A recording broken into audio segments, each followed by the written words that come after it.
Hello. All right. Let's go over here to. We're going to try something different. This is the PDF for D6 Adventure, and this is Chapter 4, Game Basics. We're just going to kind of paraphrase it. The first thing I do want to bring up is that most of these rules are going to apply to any OpenD6 game. However, the attributes and skills are going to be different. So I thought that was important to clarify because D6 Adventure is only one version of a modern role playing game that you could make with the OpenD6 system. It just happens to be the one that West End Games made. All right. So, if we start going over dice, I mean this is real simple. So if you've never played a tabletop game, you can understand it. But if you have played a tabletop game, you probably don't need this. But your die code, 1D, 2D, it tells you how many six-sided dice to roll. And then the +1, +2 is what you add to the total after you roll the dice. If you have that. You do not have to have the +1 and +2, the pips. Higher the better. It tells you how good you are in dealing damage, how good you are at picking locks, whatever. Um, Equipment can also give you either a die bonus or just a straight +2.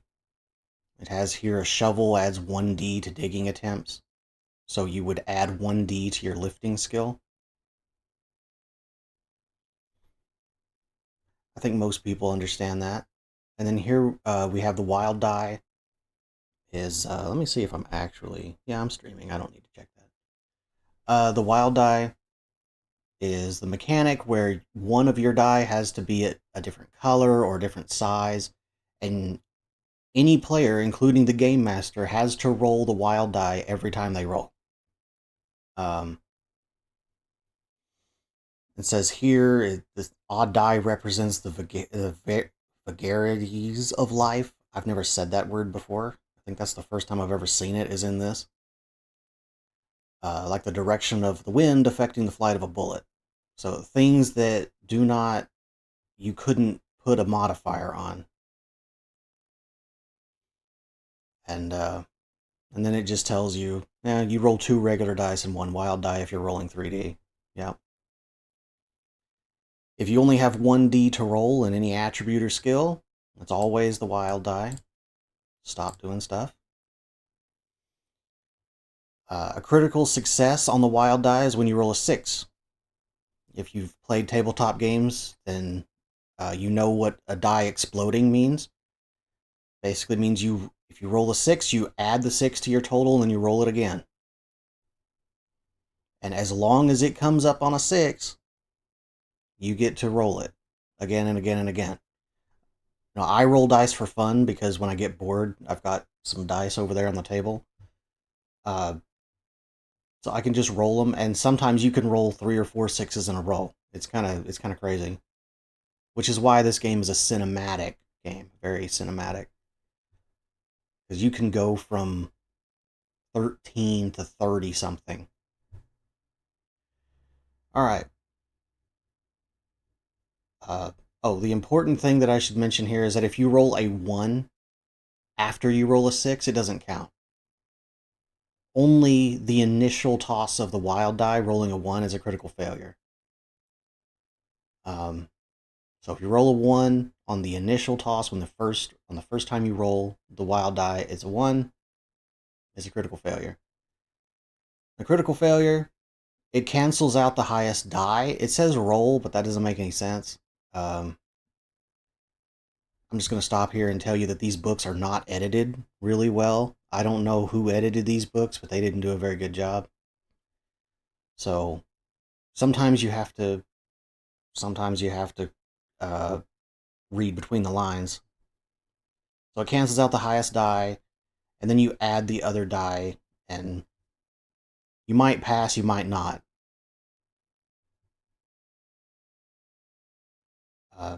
Second, the game master gives you a complication based on how high your total is. If you rolled really low, like if you rolled a 1 and you didn't hit the difficulty, it's going to be a more difficult complication than if you happen to beat the difficulty, you just rolled a 1. You know, you're just going to have to like unjam your gun or pick up your weapon or something. You know, some minor inconvenience, you know, depending on how high you rolled again. Improving a roll. So characters are not average people, so they have ways to get around the failing half the time thing. Points cannot be traded. You cannot trade character points for fate points or vice versa. And the only points that you have are on your sheet. It doesn't say this, but the way that you get these points is when you first create a character, you get 5 character points and 1 fate point. But you know, going on adventures and things is how you get more character points, more, and fate points are a little more complicated than that.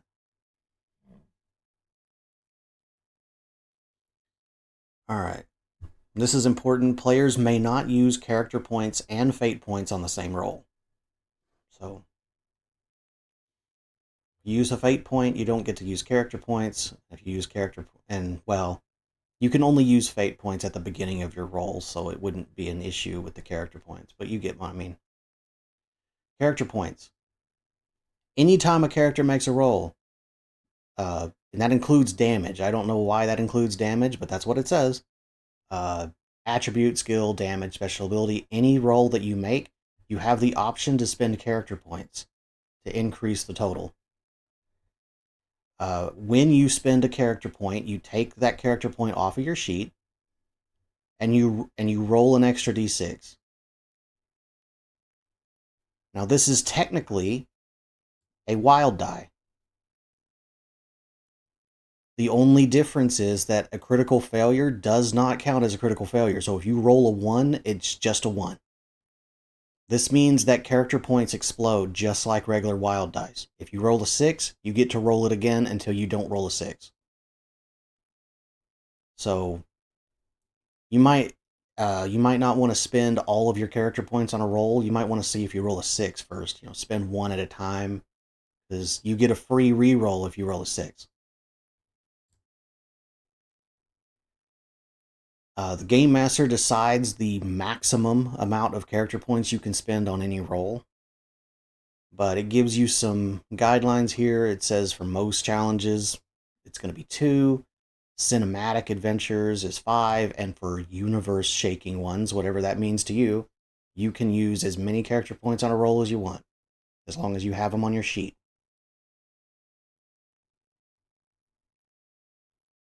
Fate points. Fate points are connected to your character's moral code. This is a lot like alignment in D&D, where except there's not a set alignment. Your character, you come up with the moral code yourself, and fate points are tied to you following that code. If your character does things that goes against your moral code, your game master might take your fate points away. You're not able to use them. But if you follow your code, you do your absolute best to follow your code, you will get... you might not get rewarded fate points, but you won't have any fate points taken away. But what a fate point actually does... Oh, hang on. When you use a fate point, depending on what you use the fate point for, you might get that fate point back at the end of the session. If you use that fate point to do something that aligns with your moral code, the Game Master is encouraged to give you that fate point back at the end of the session. Because fate points are kind of rare. I think the Game Master only really gives them out when you accomplish a goal that you're supposed to be doing, like for the story, for the game. So you're probably not going to get that many fate points unless you're just playing like a sandbox game and just giving out fate points willy-nilly. But if you're playing a story game where there's actually a goal at the end of the rainbow, then you're probably like 3 or 4 fate points is probably all you're going to get. All right. So what a fate point actually does is it doubles the dice that you normally roll. And this includes the pips. But you only roll one wild die. So you don't roll twice. Like if you're rolling 4D plus 2, like the example here, you don't roll those 4D plus 2 twice. You get 8 dice, including one wild die, and you roll them. And as you can see here, it also doubles the pips. So if you have 4D plus 2, it will double it to 8D plus 4.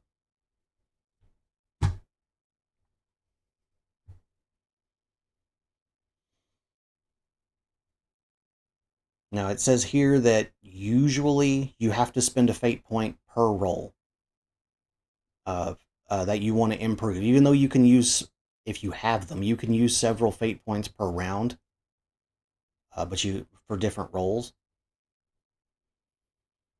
Um, let's see. Oh, you double the initial number of dice before you apply any penalties or bonuses. Oh, and another thing, anything that's not part of the character is not doubled. So remember when we were using a shovel earlier? Your digging was 4D. So if for whatever reason you really wanted to dig that hole and you used a fate point, you would double your dice to 4D, and then you would add the 1D from the shovel. The 1D from the shovel would not have been doubled. Because equipment, weapon damage, none of that stuff is doubled, because that is technically not part of you.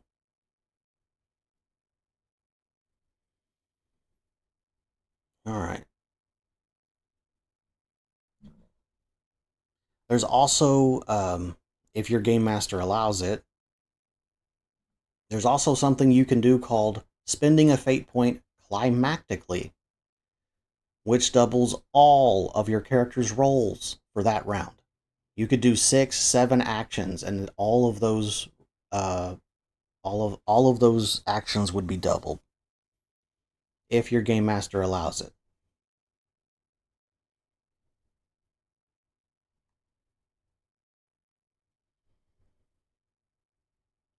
And this just tells you what I told you earlier, that you may earn it back at the end of the game if you used it for an action that supported your moral code. However, if you used it for an action that was not part of your moral code, not only do you lose the fate point that you spent, but the game master might also take more fate points from you. Using skills, this literally just tells you what we already know. When you try to do anything in a role-playing game, the game master is going to tell you which skill to roll. And there you go. You just roll the number of dice in the skill and add the results. Oh, I forgot to mention this, but character points double as how you improve your character. So you might not want to spend all of your character points to make sure that you succeed on every roll, because you use character points to not only improve your skills that you already have, but also to get new skills. You can only do that in between sessions, obviously, but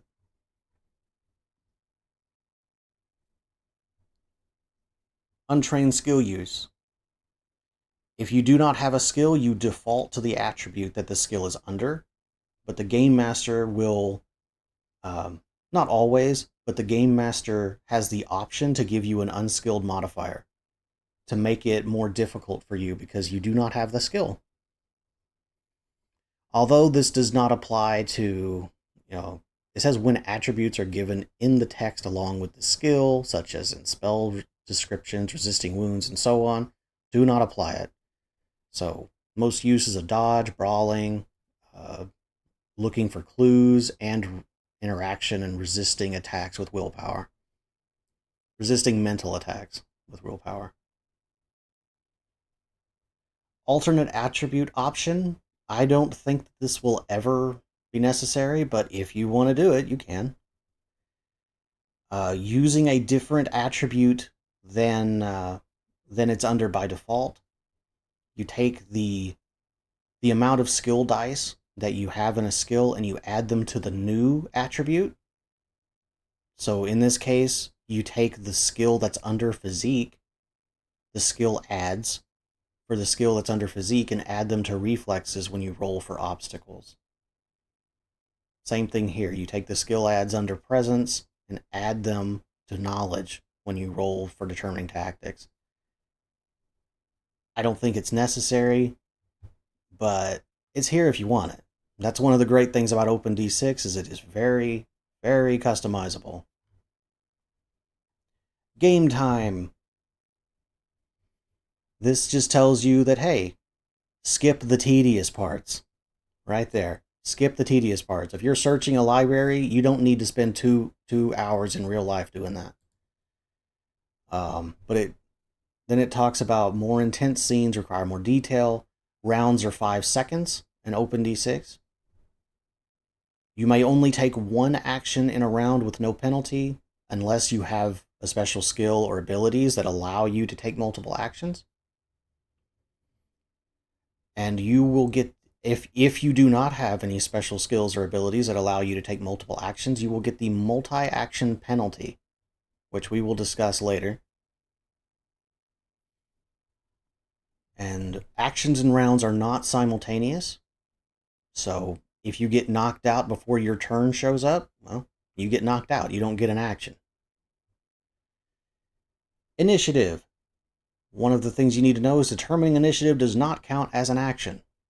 So you don't have to worry about that whenever you're first on the initiative level, initiative chart. Method 1, the determining initiative. Whoever makes the first significant action, such as surprising other characters in an ambush, gets to act first. And then the other character goes, and you stay in that order until the rounds are over. And rounds are only over whenever you complete the goal or the opponent is defeated, whatever. Methods 2 and 3. And this is the reason I mentioned that even though the methods are the same, the attributes and the stuff is different, because in certain OpenD6 games, initiative is not going to be a attribute roll at all, or it may not be perception.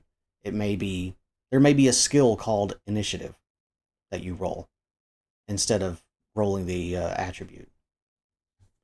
But in D6 Adventure, you roll your perception to determine your initiative order. And of course, just like regular initiative, whoever's highest goes first, second highest goes second, etc.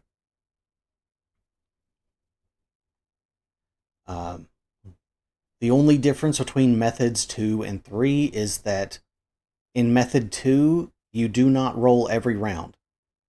In method 3, you determine initiative every single round.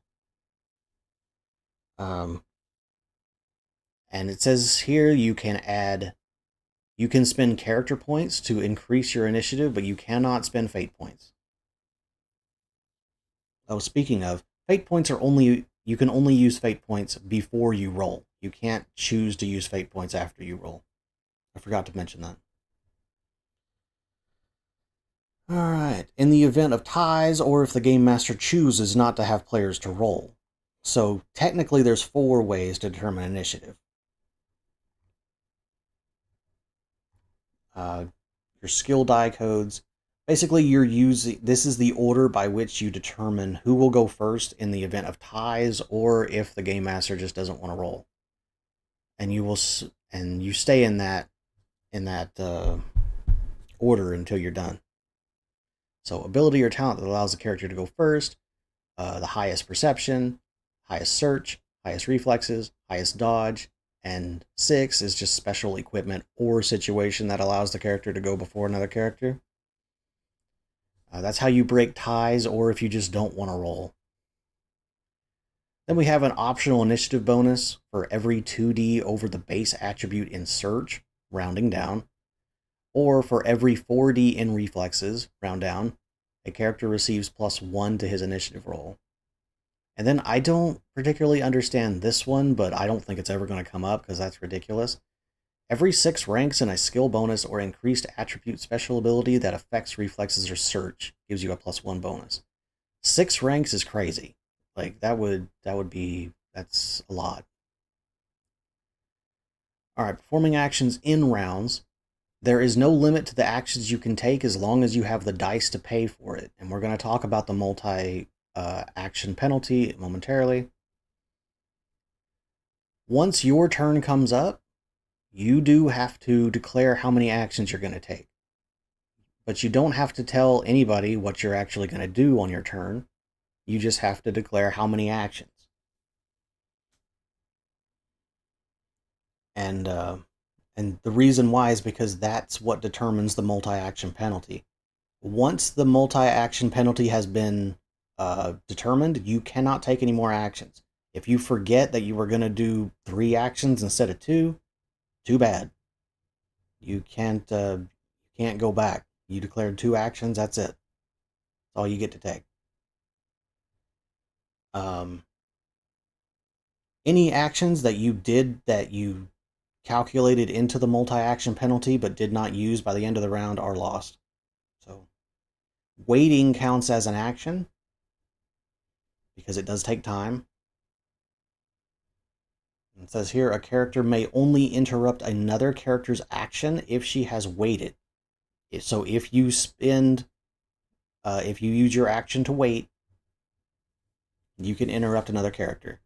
In another character's turn. It says here the example is you surprise an NPC, you get a jump on, she gets to act first, but she decides to spend her action on waiting, choosing to do 2 actions. The NPC attacks her, so she spends her second action to dodge, but because she is using 2 actions, waiting doesn't take a roll, obviously, but dodge does. So it's at -1d. Because it's the second action she's taking. There's only a couple instances where a game master allows you to move up your turn to react to someone else. So catching a thrown object, resisting certain mental attempts, and whatever other situation comes up. These do take your action, but you can declare that you're going to do multiple actions.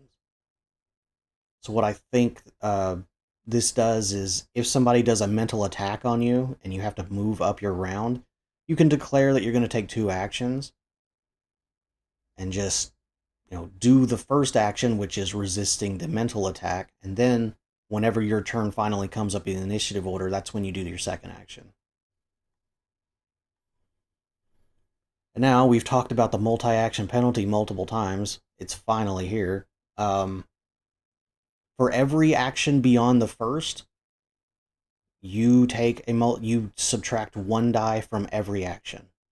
So if you do 3 actions, you subtract 2 dice from all 3 actions. And that's what it says here. You do 4 actions in 1 round, it gives you a -3d modifier to each roll. It does say there's abilities that increases your action allotment, so you can do more actions without any penalty. Only equipment and weapons suited for quick multiple actions may be used multiple times. So, semi-automatic guns, melee weapons, or hands. Keep an eye on your skill level, though, because if you try to do too much in 1 round, and you reduce one of your skills or attributes to 0, you basically automatically fail that because you can't roll any dice. You don't have any ability to do that. So the character may not rely on any skill or attribute reduced to 0. And actions that take time, these are just actions that, these are things that are considered actions to them. This is a non-exhaustive list, is what it says. So this is just things that they came up with.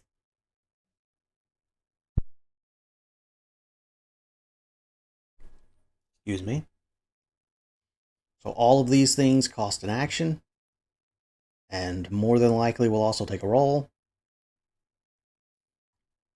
Except for communicating, you just talk to your players.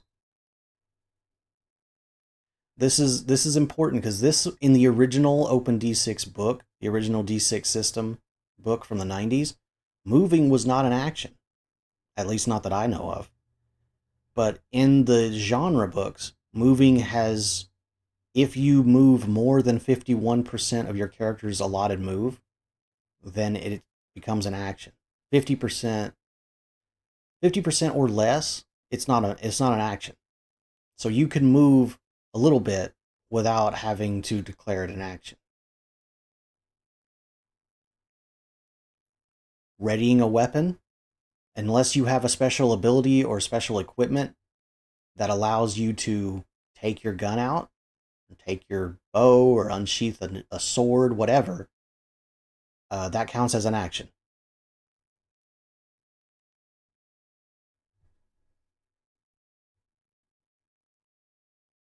Okay. And of course, we already talked about waiting. Waiting takes time, so it does require an action. Free actions. If the game master thinks a task requires concentration and has a possibility of failure, it's not a free action. Free actions are anything a character can automatically perform except under the most extreme conditions. So here's an example, just speaking a few words, quick glance around a room, and you might actually get a roll of perception out of that. Moving 50% or less of your move over an easy area or 1 meter over more challenging terrain. Determining initiative, rolling to resist damage, and rolling willpower or presence to determine the emotional effects of the environment on the character do not count as actions. Related skills. This is a little bit involved. If you think that you can use one skill to help another skill, you roll, because we haven't talked about result points yet. I'll just tell you what result points are. Result points are the number over the difficulty that you rolled. So if the difficulty is 15 and you roll a 22, you have 7 result points. So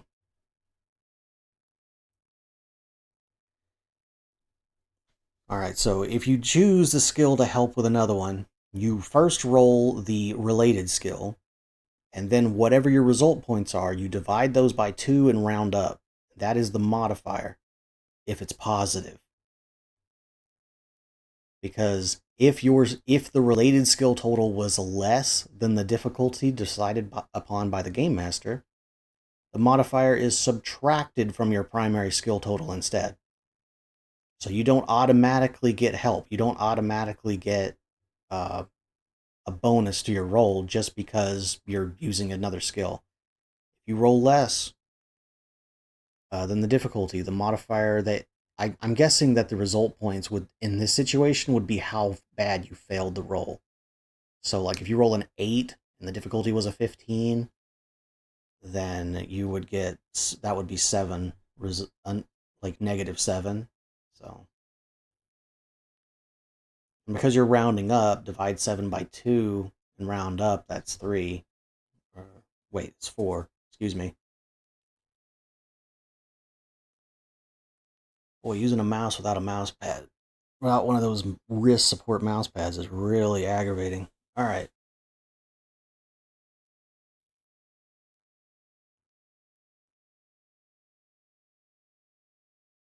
So, yeah, if the skill total was less than the difficulty, the modifier is instead subtracted from your primary skill total. And if it was equal to or greater, then it's added to your primary skill total. You do have to make the related skill and the primary skill very close together. It doesn't have to be on the same round, but if you do it on the same round, you do take the multi-action penalty. And for the example here, your character has to carefully place some charges on the wall. You decide that you're going to examine for weaknesses first using your search skill. And once you roll your search skill and determine what your modifier is going to be, then you roll your demolitions to see whether you can actually blow up that wall or not. And this is also the guidelines to use to help another person. If you choose to help another character, another player character, these guidelines can be used for that as well. So you don't automatically help the other character. I kind of like that. I like that every time you roll, that's one of the things about OpenD6 I like. Every time you roll, there is a chance that you're screwing yourself. I kind of like that there's no automatic success. Preparing. If you spend twice as long to do any action, you get a 1D bonus, but you cannot be distracted. One of the best examples of this is aiming. If you are in combat and you are using a firearm or a bow and arrow, whatever, you can choose to use your entire action to aim, and for every time you do that, you get a 1D bonus to hit. That's the best example I have of that. Rushing. You can also try to rush an action, but it vastly increases the difficulty. If you want to do, like, let's use an hour because that's an even amount of time. If you want to do an action in 45 minutes for 25% less time, it's plus 5. For 30 minutes for 50% less time, it's plus 10. And if you're trying to do an hour-long task in 15 minutes, it's going to be plus 20. You can't do it in any less than 25% of the time. Not every task can be rushed, but most of them probably can. And this is mostly for game masters. Um, if you have a group of the same monsters that are doing the same attack, you only have to roll once, unless you just want to roll for every one of them. But as long as they're doing the same or similar actions, actions, you can just roll once for the entire group.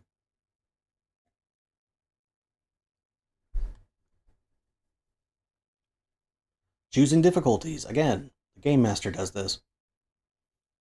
The standard difficulty is just if nothing is opposing you, like it says here, climbing a wall, which makes sense. Just be a static difficulty. And then, of course, if there's an actively opposing force, it's an opposed difficulty.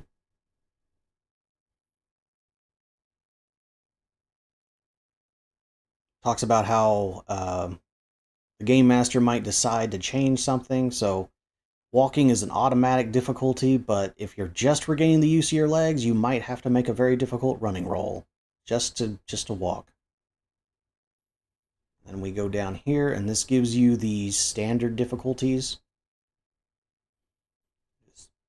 Automatic is 0, very easy 1 to 5, easy 6 to 10, moderate 11 to 15, difficult 16 to 20, very difficult 21 to 25, heroic 26 to 30, and legendary is 31 or more. And then you come down here and with generic difficulty modifiers, these can be used anytime that you think that there's a little bit more of a disadvantage. Just gives you a little chart to go by.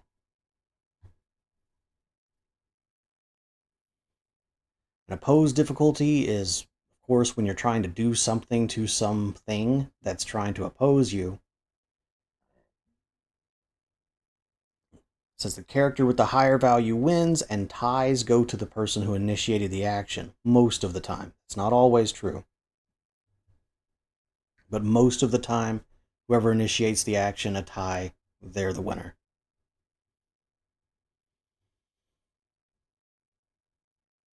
And it does use up actions to resist and to do something to someone.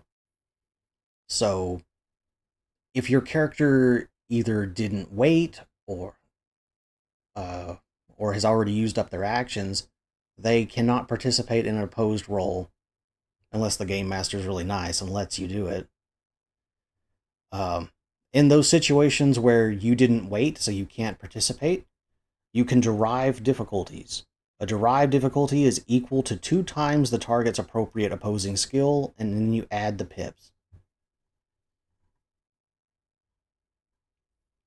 I don't know why this example is all the way down here.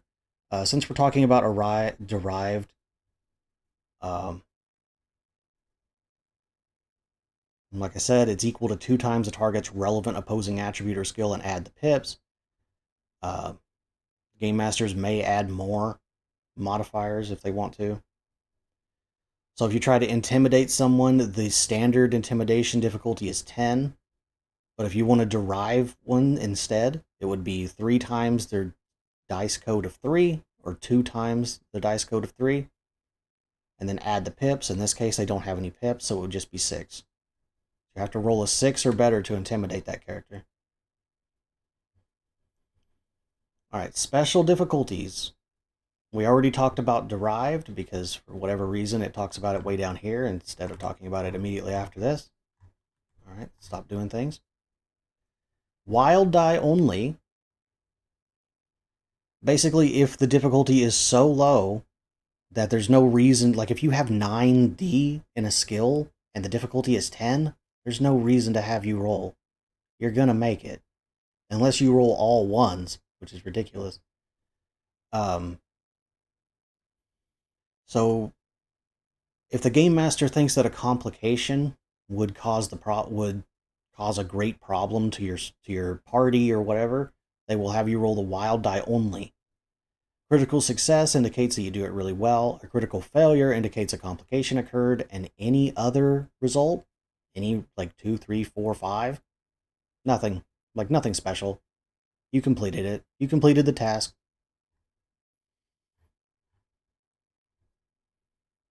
All right, we have generic modifiers. It already this is basically just telling you what I just told you, that these are generic modifiers you can use. Kind of an idea to get an idea of what a difficulty should be. Good role-playing modifier. The better the role play, you should lower the difficulty more. The better the role playing, because this is the system tries to encourage role play quite a bit. And here's a spoiler alert: you get more character points the better you role play during a session too. So you can actually make your character better faster if you role play well. So there you go. And this is just a repeat of the unskilled attempts. Game Master has the option. I'm not going to say they will do it. They have the option to give you a higher difficulty if you do not have a skill. If you default to the attribute that the skill's under rather than rolling the actual skill, you may have to beat a higher difficulty.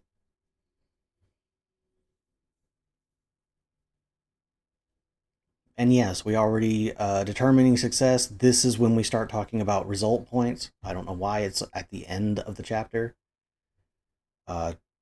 Again, ties generally go to the initiator of the action if you're doing an opposed difficulty.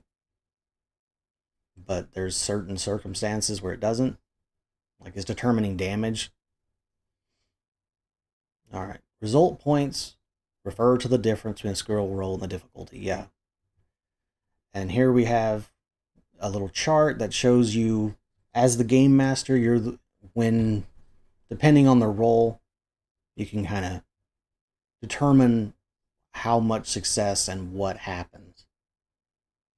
The example here is that character who uses survival skill and gets a minimal success. A minimal success is they literally rolled, like if the difficulty is 15, they rolled a 15. There's no result points. You find subsistence level food, which is like, hopefully you don't get sick, cross your fingers. And then the next day you get a spectacular result. That means you're able to find really good food for 2 or 3 days. Second chances. Depending on what the action is, you may get to try it again next turn if you fail. However, A large difference between the difficulty and your roll might mean that you either make the situation really worse or you have to find someone to help you. Then, of course, if you roll really low with a critical failure, you might not ever get to do that action again. It just depends. Depends on what the action you're trying to do is. Game Master's Fiat. We all know that this basically just says that keeping to the letter of the rules at all times is a surefire way to piss people off and maybe make an awful session. So you got to be a little bit flexible sometimes. I don't know if I'd be this flexible, allowing you to move a meter or two more than what your movement is. I don't think I'd be that flexible, but you could. You could be flexible if you wanted to do that. And this just talks about how, with the difficulties in this chapter, you and in the back of the book, you could run practically any adventure, and then there are more detailed difficulties in the next chapters. Chapter 5 is movement. Look at that. There's a lot of different movement. Um, we're done. That was chapter 4, and nobody asked any questions, so I guess there's probably no one wondering about. I guess I must have explained everything really well. Nobody asked any questions, so if there's no questions, I guess we can end the live stream here.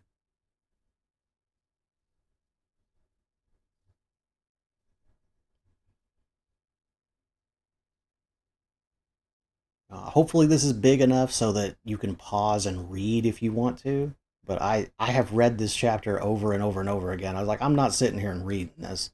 This is not an audio book. I'm just going to paraphrase it. All right. No,